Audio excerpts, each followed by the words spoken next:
क्या देश की संवैधानिक संस्थाएं और सरकारी बैंक बीजेपी के सुरक्षा कवच के तौर पर काम कर रहे हैं? ये सवाल एक बार फिर से खड़े हो रहे हैं, क्योंकि आपको याद होगा लोकसभा चुनाव से ठीक पहले सुप्रीम कोर्ट ने इलेक्टोरल बॉन्ड्स को लेकर बड़ा फैसला दिया था और बॉन्ड्स को अवैध करार दिया था।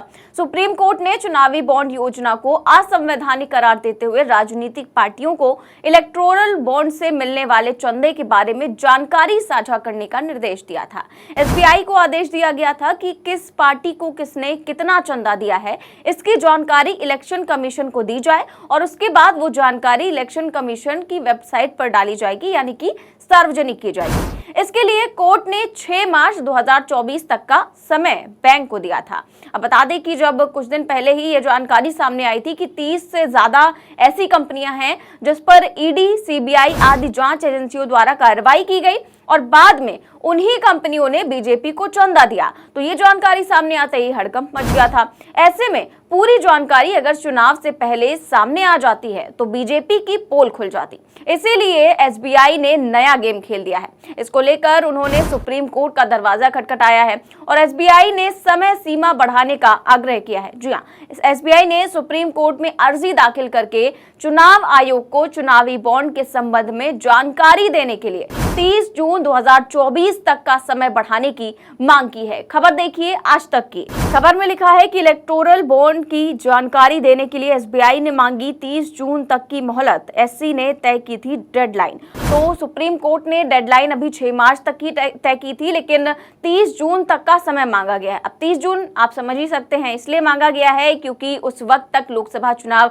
खत्म हो जाएंगे और तब तक बीजेपी अपना काम कर चुकी होगी। इसीलिए कहा जा रहा है कि जो एसबीआई है क्या वो भी सरकार के इशारे पर काम कर रहा है और उनका सुरक्षा कवच बना हुआ है। आपको याद होगा कि सुप्रीम कोर्ट ने इलेक्टोरल बॉन्ड्स योजना को ये कहते हुए रद्द कर दिया था कि ये संविधान के तहत सूचना के अधिकार, भाषण और अभिव्यक्ति की स्वतंत्रता का उल्लंघन करता है। अदालत ने अपने फैसले में स्टेट बैंक ऑफ इंडिया को निर्देश दिया कि वो खरीदे गए सभी इलेक्टोरल बॉन्ड का डाटा चुनाव आयोग के साथ शेयर करे।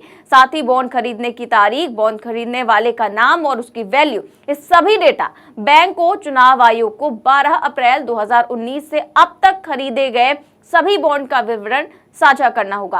अब एसबीआई ने इसको लेकर 30 जून तक का वक्त मांगा है और कहा क्या है उन्होंने सुप्रीम कोर्ट में, ये भी आप देख लीजिए। इसमें लिखा हुआ है कि लाइव लॉ की रिपोर्ट के मुताबिक एसबीआई ने अपने आवेदन में कोर्ट से कह दिया कि 12 अप्रैल 2019 से 15 फरवरी 2024 तक विभिन्न पार्टियों को चंदे के लिए 22,217 चुनावी बॉन्ड जारी किए गए हैं। भुनाए गए बॉन्ड को प्रत्येक चरण के आखिर में अधिकृत शाखाओं द्वारा सीलबंद लिफाफे में मुंबई मुख्य शाखा में जमा किए गए थे।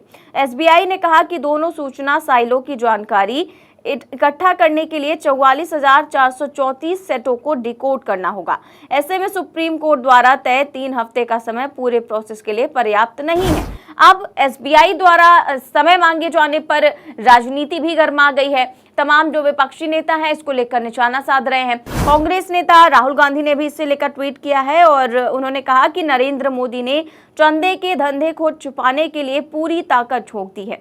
जब सुप्रीम कोर्ट ने कहा है कि इलेक्टोरल बॉन्ड का सच जाना देशवासियों का हक है, तब एसबीआई क्यों चाहता है कि चुनाव से पहले ये जानकारी सार्वजनिक ना हो पाए? एक क्लिक पर निकाली जा सकने वाली जानकारी के लिए 30 जून तक का समय मांगना बताता है कि दाल में कुछ काला नहीं है, पूरी दाल ही काली है। देश की हर स्वतंत्र संस्था मोडानी परिवार बनकर उनके भ्रष्टाचार पर पर्दा डालने में लगी है। चुनाव से पहले मोदी के असली चेहरे को छुपाने का ये अंतिम प्रयास है।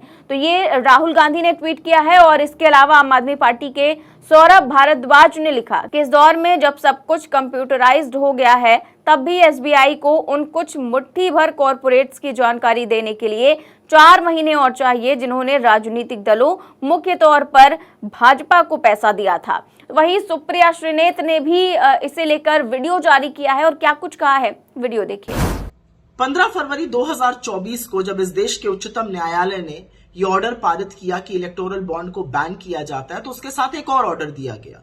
एसबीआई मतलब स्टेट बैंक ऑफ इंडिया, इस देश के सबसे बड़े सार्वजनिक बैंक को कहा गया कि वो इलेक्टोरल बॉन्ड देने वालों की सूची को सार्वजनिक करे 6 मार्च 2024 तक। करीब 21 दिन का टाइम दिया गया। ये कौन लोग थे? क्योंकि सुप्रीम कोर्ट का मानना था कि लोकतंत्र में लोगों को यह जानने का हक है कि किसने किस पार्टी को कितना पैसा और कब दिया है। यही निहित था इस ऑर्डर में। एसबीआई ने अब सुप्रीम कोर्ट से और वक्त मांगा है। एसबीआई का कहना है कि उनको 30 जून तक का वक्त चाहिए इस डेटा को सार्वजनिक करने के लिए।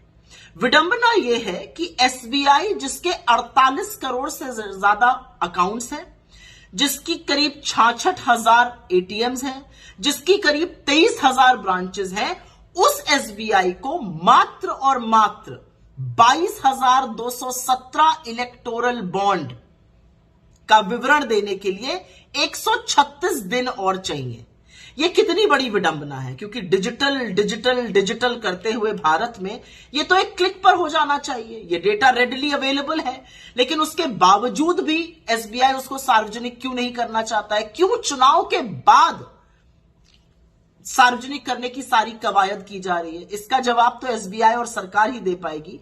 लेकिन असलियत यह है कि जब यह डेटा बाहर आएगा, जब पता चलेगा कि किसने किसको कितना पैसा दिया, तो कलई खुल जाएगी। क्योंकि भाजपा को करीब 98% पैसा मिला है इलेक्टोरल बॉन्ड का। तो पता चल जाएगा कि क्या उन लोगों ने इलेक्टोरल बॉन्ड में पैसा दिया भाजपा को जिनके खिलाफ केस चल रहे थे? क्या उन लोगों ने पैसा दिया कि केस ना चले? क्या उन लोगों ने पैसा दिया कि नीति निर्माण उनके हिसाब से हुआ? ये सारी बातें सार्वजनिक हो जाएंगी, लेकिन पूरी कवायद जारी है कि चुनाव के पहले ये नाम सार्वजनिक ना हो। असल में तो महालूट के मास्टरमाइंड को बचाने के लिए हर संभव कोशिश जारी है, लेकिन इलेक्टोरल बॉन्ड की जो महालूट है वो इस देश के सामने खुल चुकी है।